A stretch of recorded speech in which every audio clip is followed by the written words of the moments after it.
Hello, Professor. I have completed my research, and the name of my project is Innovations in Natural Language Question Answering, Techniques and Applications. I've enjoyed working on this project very much. It's been a very worthwhile learning experience. I took your feedback. Thank you for your feedback at the halfway point submission deadline. You gave a lot of valuable feedback, and I was able to implement all of it. And I believe I have reached a very good result. For the introduction, I'll discuss my motivations. There is widespread applicability of question and answer. There are many information gaps which exist in the world today, and these models can help solve those information gaps. There's widespread misinformation, and I believe as communities and groups of people gain more access to these models, which are improving and able to understand semantic relationships, accomplish hard tasks, questions which require a lot of calculation or data manipulation to answer. I believe as these QA systems improve, it will have a meaningful impact on humanity as a whole, on individual groups, and on individual people. The usefulness of a good QA system is unlimited. The people that work in this field, as well as those who don't, have surely started to notice the widespread impact, and the growth is exponential. So the models we have now are so much more impressive than what existed 40, 50, 60 years ago. And because of the exponential growth, we've reached very impressive models today, and they're only going to become more and more impressive and more useful over time. For related work, we of course had to understand a lot of the well-known pieces of research and literature in this field. We wanted to understand the past, present, and the future. What are the limitations? What are the problems? How do we get here? So, of course, image search is very important.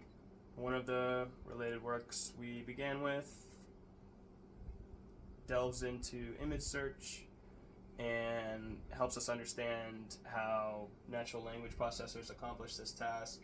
The results are groundbreaking, and the natural language strings create neural networks from composable modules. Simple QA, of course, we needed to examine related work that has used Simple QA, because that is what we implement in our project, and the research we studied was very useful. It involves queries answered by a single fact from Freebase. Pipeline includes entity linking and fact selection, and we also introduce new ideas on matching word CNN to the predicate. The evolution, we studied multiple works that describe the history and evolution of these models. Of course, started out in the 1960s, basic IR techniques, and what we see today is much more impressive. There's many useful data sets provided in this research, and we were provided the historical context from the 1960s. We have open domain versus closed domain. Important to understand, closed domain was used more early on, early systems. Now we're kind of fully into the open domain, and that's the current and the future. We We have another work that helps examine the history, also further compared closed and open systems, text-based and knowledge-based approaches, and help us understand those. Quanta is very important, an RNN model designed for compositional nature of text. Of course, for all of these models, we have to have some way of measuring if they're good or not.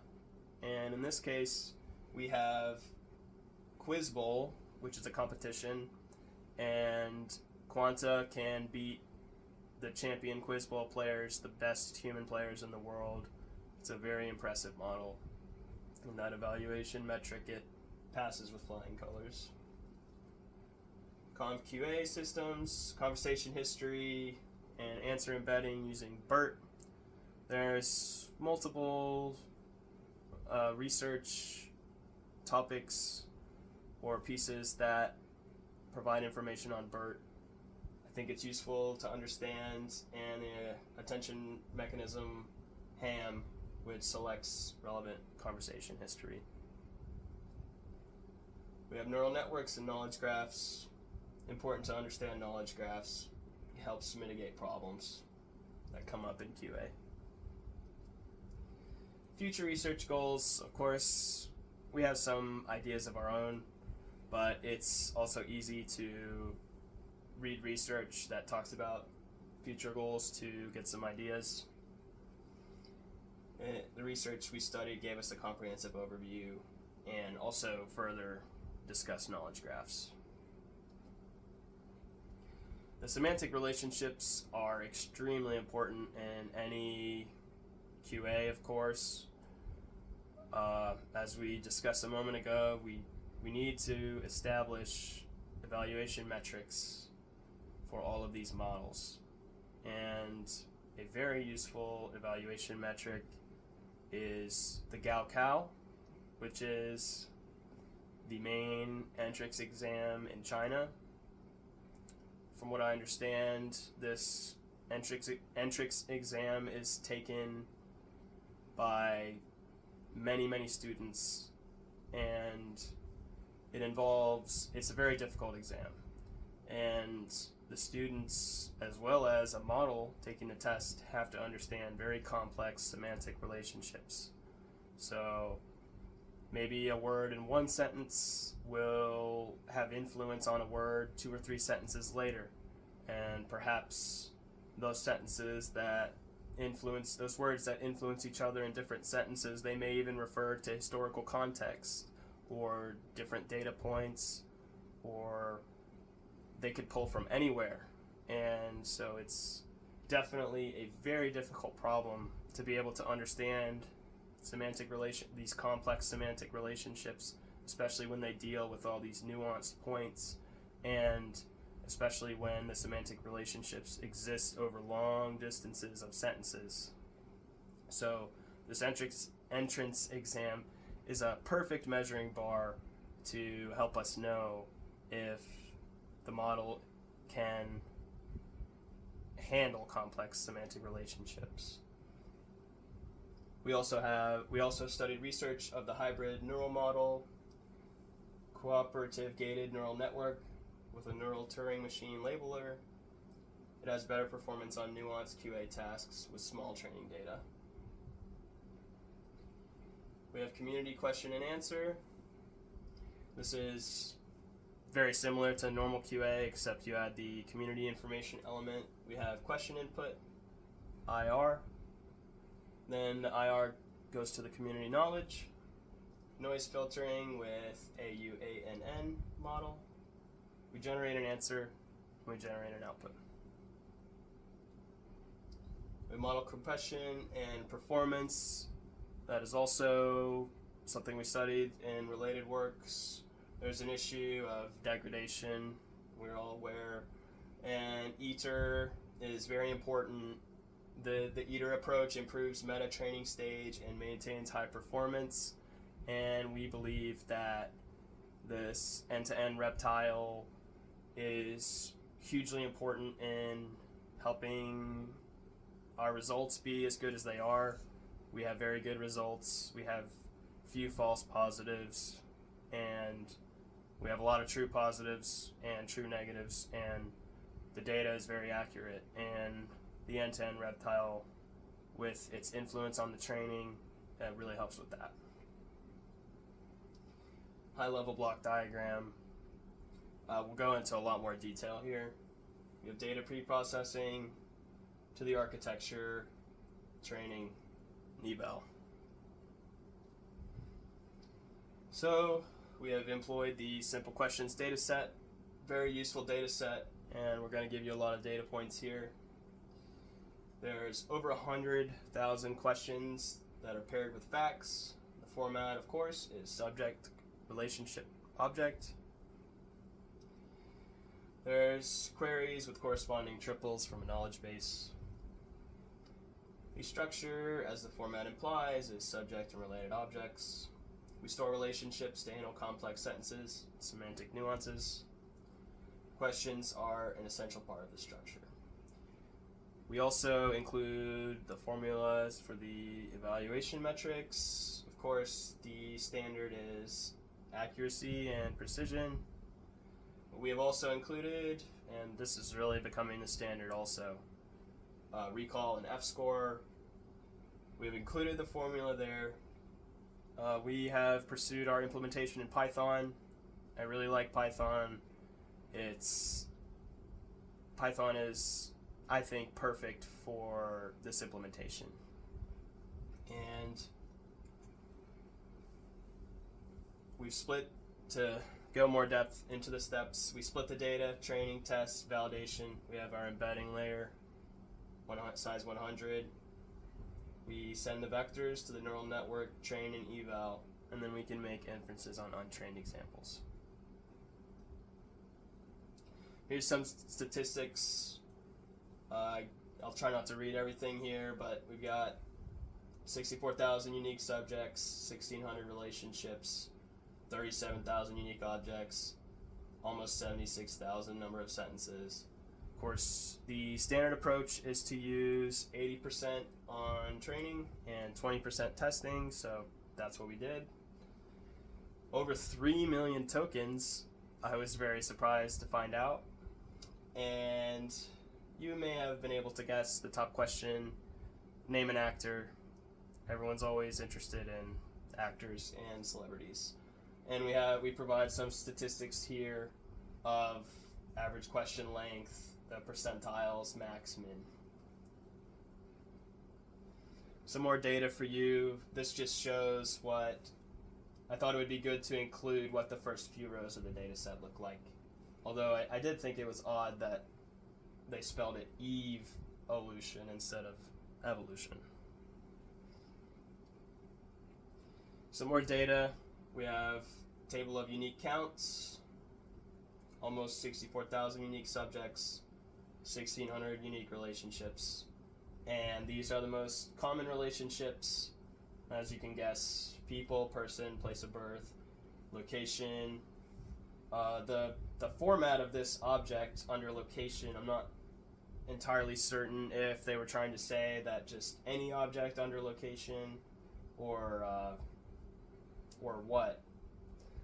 That one was formatted a little bit oddly, but I think it makes sense that location would be one of the most common relationships.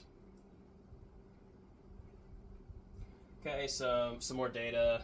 Some of this data is repeated, but I thought it would be good to kind of present it all together here.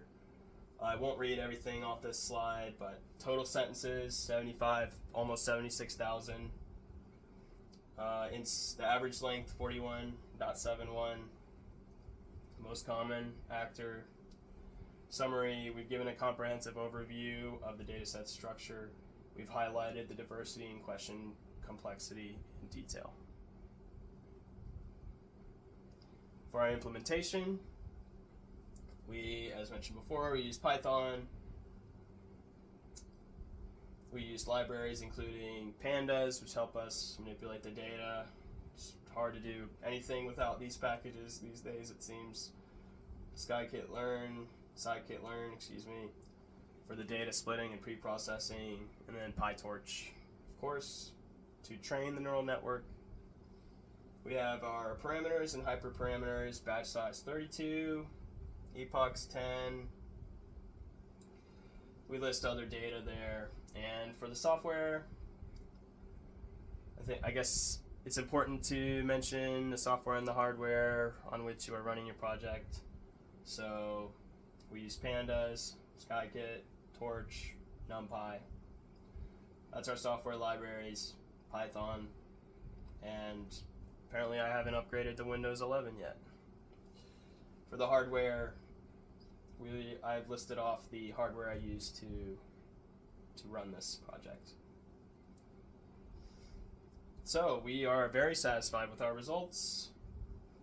We use the setup described in our methodology. We train the model on the training set, of course, and evaluate its performance on the testing set using the metrics.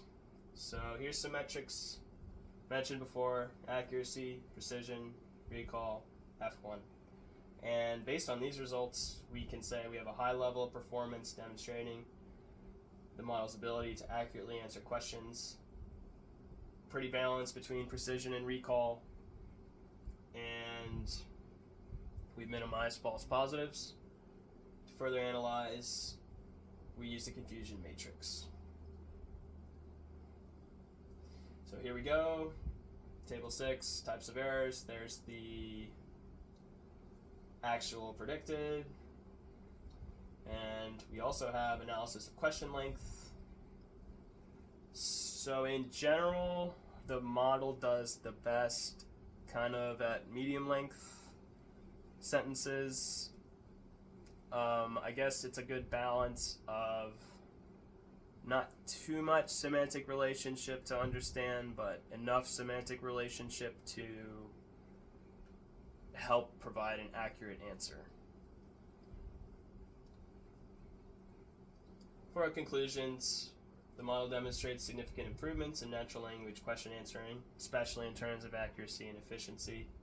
The findings suggest our approach, including the EATR, effectively addresses the challenges of model compression and degradation.